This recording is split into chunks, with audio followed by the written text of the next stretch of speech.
आप देख रहे हैं क्विक न्यूज और मैं हूं आपके साथ डिंपल भारद्वाज। इस बार टॉय बेस बहुत खास रहा, बहुत लोगों ने इसमें पार्टिसिपेट किया, 400 से ज्यादा स्टॉल लगी, लेकिन जो धमाका मचाती हुई स्टॉल नजर आई वो है जैम्बो लिटल्स की।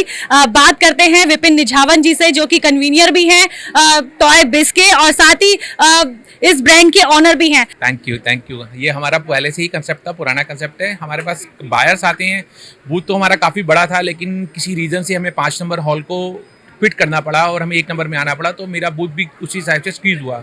वो एक बड़ा हॉल था, ये एक छोटा हॉल है, तो सबके बूथ थोड़े थोड़े कम हुए, तो हमें बूथ कम करना पड़ा, जिसके कारण हमें इसको डबल स्टोरी में बनाना पड़ा। जो सामान नीचे था वो ऊपर चला गया और कुछ खाने पीने और बैठने की जगह ऊपर पहुंच गई और कुछ लोगों के लिए यहाँ नीचे बैठने के लिए बना दिया। डिस्प्ले हमारी नीचे है सारी, और जो लोग आते हैं जिनको कुछ थोड़ा सा बैठना है वो ऊपर जाके बैठ जाते हैं। बिल्कुल, क्योंकि जैम्बो ने पिछली बार बहुत धूम मचाई थी सर टॉय बेस के अंदर, और इस बार एक नया ब्रांड लेकर आप मार्केट में उतरे हैं, नाम है लिटल्स। और लिटल्स ने सच में लिटिल बच्चों के जो फेसेस हैं उस पर स्माइल लाने का काम किया है कहीं ना कहीं। सर कैसे कर रहे हैं और क्या कुछ खास है लिटल्स में? लिटिल राइड एक नाम ही ऐसा है कि जिसमें अपने आप ही समझ में आता है कि बच्चों की कोई ऐसी चीज़ है जिसपे बच्चे बैठेंगे और चलाएंगे। छोटे बच्चों के लिए बड़ी smiles, little rides with the big smiles, इस तरह का नाम है ये, इस तरह का ब्रांड है। जो भी छोटे बच्चे होते हैं उनको बैठने के लिए स्टॉलर्स, उनको बैठने के लिए वॉकर्स, उनको बैठने के लिए बैटरी राइड ऑन कार्स, ये सब चीज़ें हम लोग इस ब्रांड में बनाते हैं। और अब हम इसको पूरा एक्सपोर्ट भी के भी मूड में हैं। हम लोगों के पास अच्छी एक्सपोर्ट इंक्वायरीज भी हैं और हम इसको एक्सपोर्ट भी करेंगे।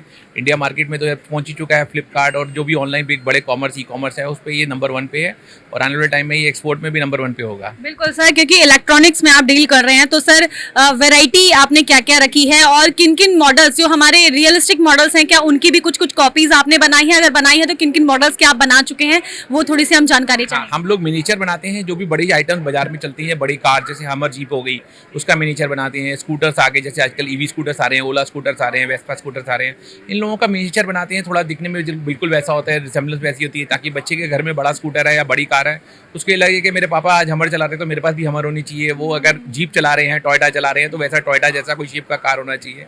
इस तरह के ब्रांड्स को हम लोग थोड़ा मिनीचर साइज में बना देते हैं और उसमें वैसे फंक्शन और फीचर लगा देते हैं, म्यूजिक, बैटरी, रिमोट, आगे पीछे करना, लेफ्ट राइट मोड़ना, तो बच्चे को ऐसा लगता है कि मैं रियलिस्टिक कार ही चला रहा हूँ जो मेरे पापा या मेरे फैमिली चला रहे हैं। बिल्कुल, क्योंकि ये सभी जो आइटम हैं वो बैटरी ऑपरेटेड हैं। तो सर, क्योंकि एक बार चार्ज करने के बाद जो आपकी चीजें हैं मिनिमम कितने घंटों तक चल जाती है? देखो, बच्चा कभी भी इसको ऐसा तो नहीं है इसको चला के कहीं जाएगा, तो वो चलाता है, फिर थोड़ी देर खेलता है, फिर थोड़ी देर बाद फिर चलाना शुरू कर देता है। इस तरह से पूरा दिन निकल जाता है। अदरवाइज अगर आप इसको चलाते रहे नॉन स्टॉप, तो ये 2 घंटे नॉन स्टॉप चल सकती है, लेकिन 2 घंटे कोई भी नहीं चलाता, पूरा दिन चल जाती है। तो एक बच्चे का एक दिन पूरा आराम से इसमें निकल जाता है। रात को आप चार्ज कर दीजिए, अगले दिन दोबारा से ये फिर दोबारा स्टार्ट है। जैसे आप लोग अपने मोबाइल को यूज़ करते हैं, पूरा दिन आपका टॉक टाइम है, आप सारा दिन तो बात करेंगे नहीं, टॉक टाइम की तरह इसको बात करेंगे, उसी तरह इसका रनिंग टाइम होता है। बिल्कुल।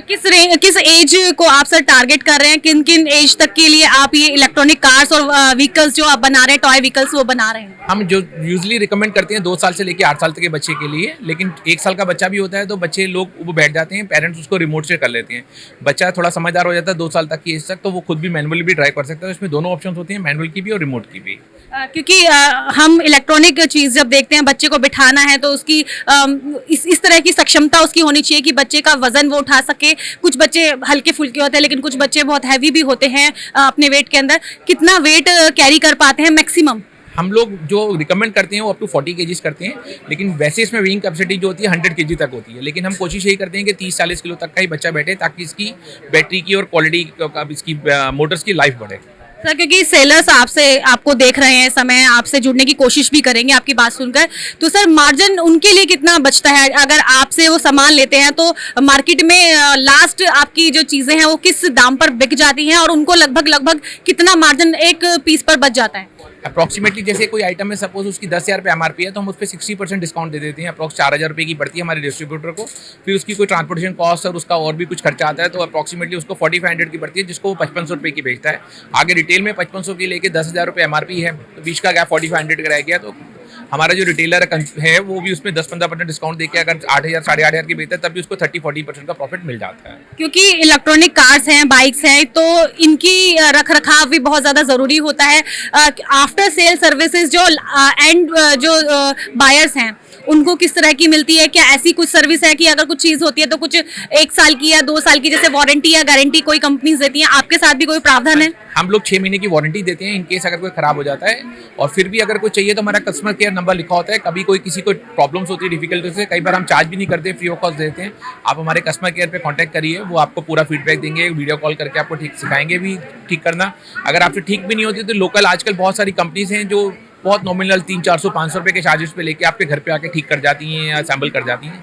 तो अब ये काम बड़ा आसान हो गया है। जैसे आपने घर में अपने फ्रिज या एसी लगाना है, वो जो लोग लगाते हैं वो 200-300-500 रुपये लेके आपके घर पे आके ये सामान ठीक भी कर जाएंगे, लगा भी जाएंगे। सर क्योंकि हम देख रहे हैं रेंज बहुत वाइड है, तो क्या कुछ नया इस बार आप मार्केट में उतारे हैं और खासियत क्या है? क्योंकि और भी बहुत ब्रांड है जो इलेक्ट्रॉनिक्स में ही डील कर रहे हैं, लेकिन आपके ब्रांड में ऐसा क्या खास है जो औरों से लिटल्स को अलग करता है? हम लोग, हमारी R&D की टीम अपनी है, हम लोग इनोवेशन की तरफ ध्यान देते हैं, नई वैराइटीज़ की तरफ ध्यान देते हैं। जो मैक्सिमम लोग हैं वो लोग कॉपी करते हैं, हम लोग कॉपी नहीं करते, हम लोग R&D करते हैं। अपनी नई रिसर्च एंड डेवलपमेंट से जो चीज़ मार्केट में चल रही है उसको पूरे रिसर्च करते हैं कि क्या चलेगी, फिर उस हिसाब से उस एज की, किस एज के लिए चलेगी, क्या टारगेट प्राइस होगा, क्या टारगेट कंज्यूमर्स होंगे, उस चीज़ को टारगेट करते हुए हम उस चीज़ को डेवलप करते हैं। पहले उसके प्रोड्यूस बनते हैं, प्रोड्यूस बनने के बाद उस पर कलर कम्बिनेशन और सब चीज़ें डिसाइड होती हैं, फिर उसके एक्चुअल रेट मार्केट में उतारे जाते हैं, जिसका मार्केट के हिसाब से ही चला जाता है। अगर मार्केट उस तरह की आ रही है, जैसे मार्केट में सपोज आज ओला स्कूटर बना है, तो हम लोग ओला जैसा कोई मिनीचर बनाएंगे ताकि लोगों को जाते ही ओला समझ में आए और वो ओला जैसा स्कूटर ही बेच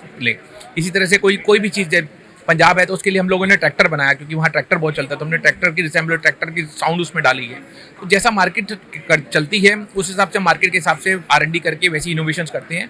हम कॉपी नहीं करते हैं, हम लोग खुद अपना नया प्रोडक्ट मार्केट में लॉन्च करते हैं। सर 100% मेक इन इंडिया बना रहे हैं कि अभी कुछ ऐसी चीज बच रही है जो हमें फॉरेन से इंपोर्ट करके मंगानी पड़ रही है या असेंबलिंग में लगानी पड़ रही है? यहाँ कुछ प्रोडक्ट्स हैं, जैसे कुछ कंट्रोलर्स हैं, कुछ म्यूजिक्स हैं, कुछ PCBs हैं जो यहाँ पे बनने में बहुत महंगे पड़ रहे हैं या नहीं मिल पा रहे हैं, जिनकी अवेलेबिलिटी है। बाकी लगभग 95% प्रोडक्ट्स मेड इन इंडिया है, सिर्फ 2 से 5% प्रोडक्ट्स ही हैं जो हमें इंपोर्ट करने पड़ते हैं। आने वाले टाइम में धीरे धीरे हम उसकी भी खत्म कर देंगे और अगले 6 महीने 1 साल तक इंडियन गवर्नमेंट के साथ मिलकर, CDEC के साथ मिलकर हम लोग उस आइटम्स को इंडिया में डेवलप कर रहे हैं। तो आने वाले टाइम में ये प्रॉब्लम भी खत्म हो जाएगी, हम 100% डिपेंडेंसी हमारी किसी आउटसोर्सिंग पे खत्म हो जाएगी। सब कुछ इन हाउस ही रहेगा, सब कुछ इंडिया में ही बनेगा, कुछ भी बाहर से फॉरेन से इंपोर्ट नहीं होगा। बिल्कुल, क्योंकि आप सर खुद मैन्युफैक्चर कर रहे हैं, तो सर आपकी फैक्ट्रीज कहाँ पर हैं, वेयर हाउस कहाँ पर हैं? अगर आपसे डायरेक्ट अगर कोई माल उठाना चाहता है तो कितना बल्क में डील कर सकते हैं? हम डिपेंड करता है, MOQ सबका अलग अलग होता है, हर सिटीज़ के हिसाब से MOQ डिफाइंड होते हैं, हर कस्टमर के हिसाब से MOQ डिफाइंड होते हैं। हमारा शोरूम जो है वो झंडेवाला साइकिल मार्केट, जो बड़ी फेमस साइकिल मार्केट है, मोदी जी ने कई बार अपने उसमें भी बताया कि झंडेवाला साइकिल में आप स्पीच में बताया। और हमारी फैक्ट्री राई सोनीपत में मशीनरी यूनिट है, दिल्ली में भी बवाना के पास हमारा एक बहुत बड़ा यूनिट है जहाँ पे असेंबलिंग होती है। मेन मशीनरी यूनिट हमारा सोनीपत राई में, हरियाणा में है।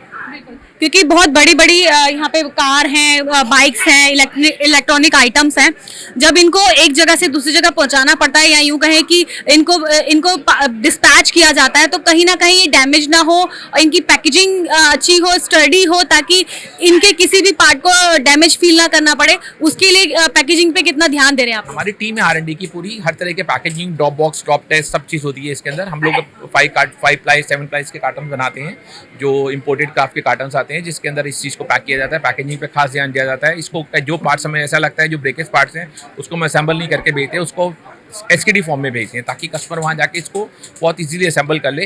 फिर इसका ड्रॉप टेस्ट भी होता है, हम लोग डब्बों को फेंक के देखते हैं कि कोई डब्बे में कहीं से डैमेज तो नहीं हो रहा, और कोशिश करते हैं कि माल कस्टमर की लॉरी में जाए, ट्रक से ही जाए, ना कि बजाय हम लोग लोकल ट्रांसपोर्ट से। उसमें डैमेजेस के चांसेस भी कम होते हैं और माल खराब भी नहीं होता रास्ते में। बिल्कुल, क्योंकि टॉय बीज में सर आप लगातार स्टॉल लगाते आ रहे हैं और खुद भी आप सर कन्वीनियर हैं, तो टॉय बीज के क्या मायने हैं और आज टॉय बीज से कितना बेनिफिट हर एक स्टॉल को है? ना सिर्फ हम जैम्बो और लिटल्स की बात करें, हम ऑल ओवर सारे जो 400 ब्रांड यहाँ पर मौजूद हैं उन सब की बात कर रहे हैं। यहाँ सभी को बिजनेस मिल रहा है। एक टाइम था आज से 7 साल 8 साल पहले, जब हमें बूथ मांगने के लिए लोगों के पास जाना पड़ता था। हम एग्जीबिशन लगाते थे, हमारे पास 50 से 70 बूथ आया करते थे। हम लोग हर एक के बाद रिक्वेस्ट करते थे कि सर बूथ लगाइए, यहाँ पे आपको बिजनेस मिलेगा।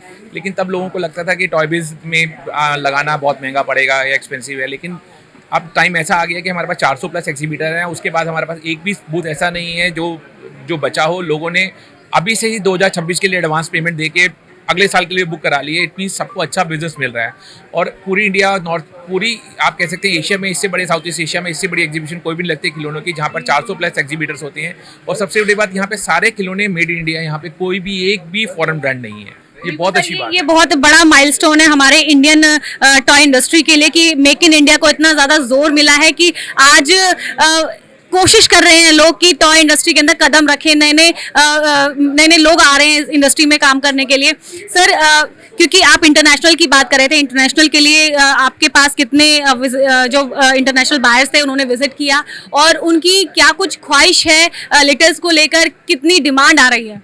देखो सब कुछ यहाँ पे काफ़ी अच्छा फुटफॉल रहा है, काफ़ी लोग आए हैं, यूएई के कस्टमर्स आए यहाँ पर, दुबई के, उसके बाद रशिया के, काफ़ी अलग अलग कंट्रीज़ के अलग अलग बिजनेस है। सबने यहाँ देखा, सबने रेट ले लिए हैं, सबने ऑर्डर कंफर्म कर दिया, प्लेस कर दिया। सिर्फ उनकी कोई सर्टिफिकेशन है जो हम फेयर होने के बाद उनकी सर्टिफिकेशन पूरी कर देंगे। तो फेयर मतलब अच्छा है, सभी के पास अच्छा है। 200 प्लस बायर्स हैं यहाँ पर, 50 से प्लस कंट्रीज़ के लोग आए हुए थे और सभी को थोड़ा थोड़ा बिजनेस मिला, किसी को ज़्यादा भी मिला, किसी को थोड़ा मिला, लेकिन हर एक बूथ के पास कोई ना कोई एक्सपोर्ट के ऑर्डर्स हैं इस समय। तो यानी कि अब हम मान सकते हैं कि जैम्बो और लिटिल इस बार विदेशों में भी अपनी धाक जमाएगा। और सर हम तो चाहेंगे रिपीटेड कस्टमर की भी ना झड़ी आपके पास विदेशों से जरूर लगे, क्योंकि तभी हमारे जो इंडियन ब्रांड्स है ना उसकी क्वालिटी जो है वो विश्व पटल पर नजर आएगी। और सर आपसे चलते चलते हम ये जान लेते हैं कि अगर आपसे कोई जुड़ना चाहता है, आपसे बात करना चाहता है, आपके साथ जुड़कर काम करना चाहता है, तो आपसे कैसे मिल सकता है, कैसे बात कर सकता है? मेरा नाम विपिन है, मैं खुद टॉय स्ट्रीम का वाइस प्रेसिडेंट हूँ और टॉय बीज का कन्वीनर भी हूँ। मेरा ऑफिस झंडेवाला साइकिल मार्केट में है, जो कि एक फेमस जगह है टॉयज खिलौने के लिए। आप कभी भी मेरे फ़ोन नंबर पे या मेरे एड्रेस 73 है साइकिल मार्केट में, मेरे से कांटेक्ट कर सकते हैं। मैं वहाँ पर ऑल 7 डेज अवेलेबल हूँ। संडेज को भी मैं वहाँ थोड़ी देर के लिए जाता हूँ, 2 घंटे के लिए। आप कभी भी मेरे से वहाँ पे मिल सकते हैं या मेरे पर्सनल नंबर पे भी मुझे फ़ोन करके मिल सकते हैं। मेरी पूरी सेल्स की टीम है जो आप लोगों को हर तरह से गाइड करेगी। R&D की टीम है, मेरे कस्टमर केयर की टीम है। तो आपको किसी भी तरह की प्रॉब्लम्स होगी, they are always there for you.